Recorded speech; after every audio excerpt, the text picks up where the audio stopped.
Hello friends, YouTube channel में आप सभी का स्वागत है। पिछले वीडियो में हमने स्पाइरल मॉडल के बारे में देखा। इस वीडियो में हम स्पाइरल मॉडल कब यूज़ करते हैं, उसके क्या एडवांटेजेस है, क्या डिसएडवांटेजेस है, उसके बारे में देखते हैं।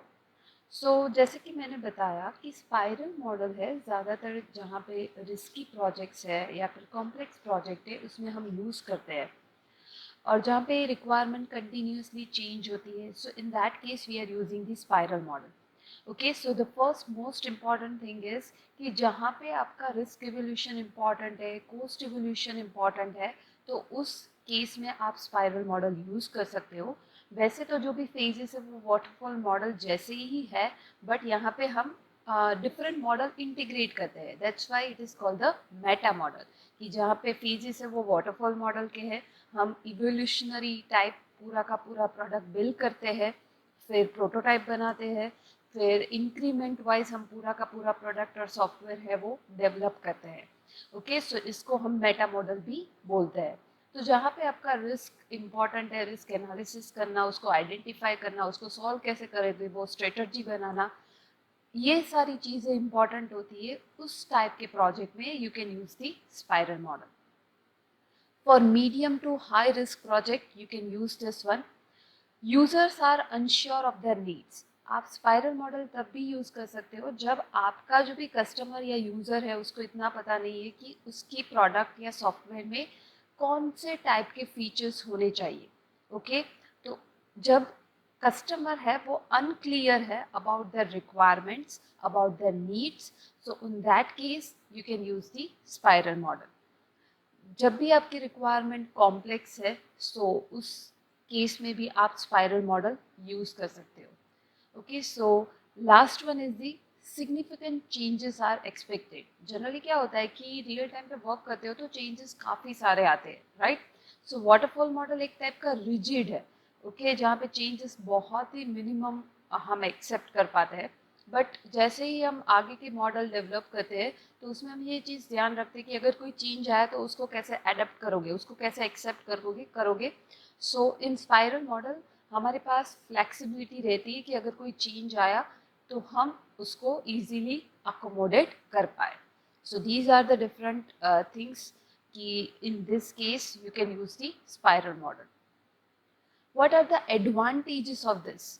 स्पाइरल मॉडल के क्या एडवांटेजेस है? तो एक तो ये बहुत अच्छी तरीके से रिस्क को हैंडल करता है।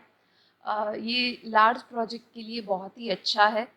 जैसे कि मैंने बताया कि कोई भी चेंज आया तो रिक्वायरमेंट चेंजेस कंटिन्यूसली होते हैं, तो उसमें ये फ्लेक्सिबिलिटी प्रोवाइड करता है कि चलो कोई चेंज आया, that's fine, don't worry, we can adapt it और we can just go for that change. और कस्टमर सेटिस्फेक्शन काफ़ी अच्छा रहता है। क्यों? क्योंकि आज मैं कोई प्रोडक्ट डेवलप करने के लिए किसी कंपनी को हायर करती हूँ, तो मे बी 1 मंथ के बाद मुझे ऐसा लगता है कि ये चीज़ें ऐड होनी चाहिए। अगेन आपकी रिक्वायरमेंट चेंज हो गई, तो जब भी आपकी कंपनी ना बोलेगी कस्टमर को तो वो रॉन्गली इम्पैक्ट करेगा और कस्टमर का सेटिस्फेक्शन कम हो जाएगा। बट यहाँ पे क्या है, वो चेंजेस इजीली अकोमोडेट कर पाता है। So in that case customer का सेटिस्फेक्शन भी यहाँ पे अच्छा रहता है। So these are the different advantages of the spiral model. Disadvantages कौन कौन से है? तो पहले तो ये कॉम्प्लेक्स इसलिए है कि पहले तो रिस्क को आइडेंटिफाई करना।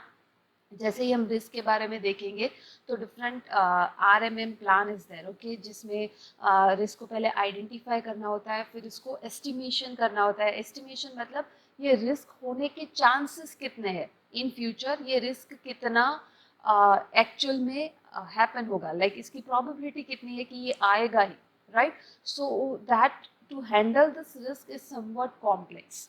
ओके, देन आफ्टर अगेन जब भी आप रिस्क की आइडेंटिफाई करना और पूरी की पूरी प्रोसेस आप करते हो रिस्क एनालिसिस में, तो it will add the cost. Okay, तो इस वे में ये एक्सपेंसिव हो जाता है। Too much depending on the risk analysis, कि यहाँ पे हम जैसे कि हम डे 1 से जो भी हम स्पाइरल मॉडल की बात कर रहे हैं तब से ये रिस्क के बारे में ज़्यादा बोल रहे हैं। सो दैट मीन्स यहाँ पे too much dependencies are there to the risk analysis. Difficult in time management, अगर कोई रिस्क आया तो वो क्या होगा कि उसको हैंडल करने में आपके रिसोर्सेज पूरे के पूरे ऑक्यूपाई हो जाएंगे, तो उस वे में आप पूरा का पूरा जो भी आपका स्केड्यूल है वो आप अचीव नहीं कर पाओगे. So it's become difficult to manage your time. So these are the different disadvantages when you use the spiral model. Okay, आज के वीडियो में हम इतना ही रखते हैं. नेक्स्ट वीडियो में हम अनदर एक मॉडल के बारे में पढ़ेंगे. So that's it for today. Thank you. Subscribe करना मत भूलना. बेल आइकन पे क्लिक करो ताकि हमारी अपडेटेड नोटिफिकेशन आपको आती रहे. Thank you. Have a nice day. Bye bye.